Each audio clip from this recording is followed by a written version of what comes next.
Also, ich kann ein bisschen Deutsch sprechen. Also, ich komme aus Ägypten und ich mache meinen Masterabschluss hier in Charité in Neurowissenschaften.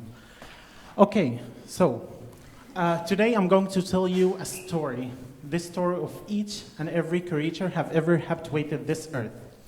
So this story begins with you. It's also about you. And you have your DNA, which decides who you are, and it's your code. So you get one from your father and the other from your mother. Okay, to be scientifically correct, this is a story of humanity except for Jesus. That's kind of to put aside. So now, this makes your DNA, your genome. This has the code that describes you exactly.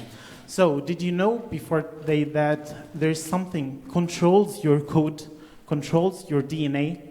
That's what we call epigenetics. And this controls your DNA according to your life decisions. So if you decided to be alcoholic or not, a smoker or not, this would add tags on your DNA. So if you decided to be not a smoker, this would add a green tag on your DNA. Let's call it here a smoke-free tag. And then it activates some good genes that you have already in your DNA. And then if you decided to exercise, then this would add few more green good tags on your DNA. Let's call them here better sleep and more energy.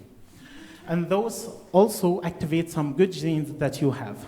But when you decide between healthy food and not healthy food, you would choose, of course, the good food, which is not healthy. And then this would add green tags on your DNA. Let's call them here high blood sugar and high cholesterol. And those will deactivate some good genes that you have on your DNA also.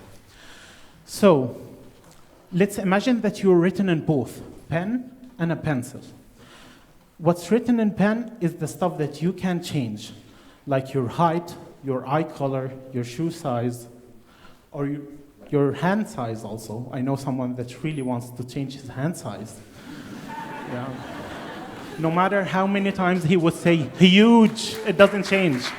And it will not change. Okay, and what's written in pencil is that's epigenetics, and that's what you can modify by your life decisions. So here's the DNA, where when it's compacted, you can't really read the genes here. So the genes here cannot be expressed. You have a good gene, but it doesn't express. But here, when you add these tags, the DNA is expanded, and the genes can be read now. So what's the importance of that? I here recall story of Michael Faraday when he was asked about the importance of magnetic current. Well, you would come here walking if without the magnetic current. Or Bill Gates, when he was that Bill Gates, when he said that, yeah, internet is not going to be a big deal. Before he comes, this Bill Gates that we know now, and yeah, he corrected his statement now. So, to give you a sense of its importance, of the importance of epigenetic, I'm going to tell you today also a story about these two cute little boys here. It's Janet and Bridget. They are identical twins, which means that they have exactly the same DNA, the same code, and then one of them became autistic and the other is not. I know that some here might think, oh, vaccination, this stuff, but leave that aside because they have both the same vaccinations.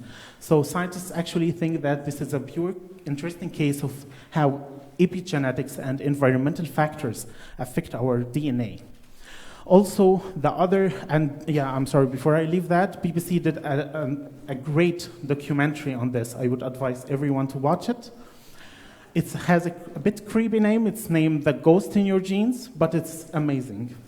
The second application of epigenetics actually is in cancer, and there's a lot of tested compounds for against cancer, and there are already some of them in the market. But the main application that's why I'm here today, it's about Huntington's disease, and it's here also called in Germany Fitzstans.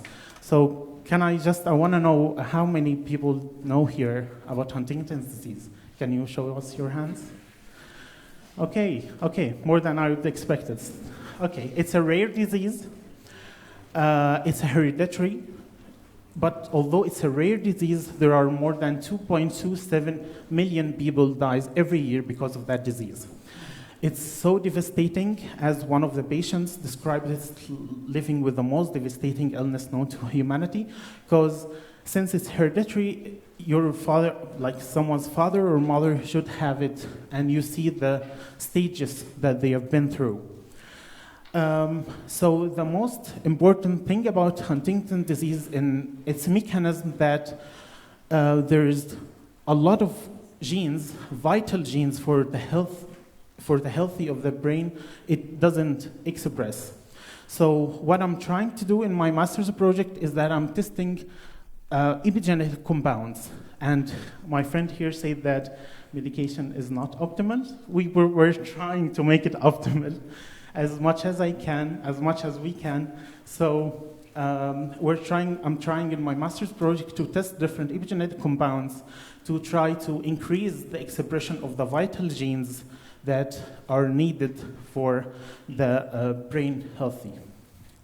So lastly, I would just advise, and not advise, but recommend for everyone to live healthy, a good life with a good life decision and a good environment, for you also to make it possible for your offspring and your kids to also have this healthy life. So finally, I just want you to be out of here with have no fear, epigenetics is here. And thanks a lot for your attention.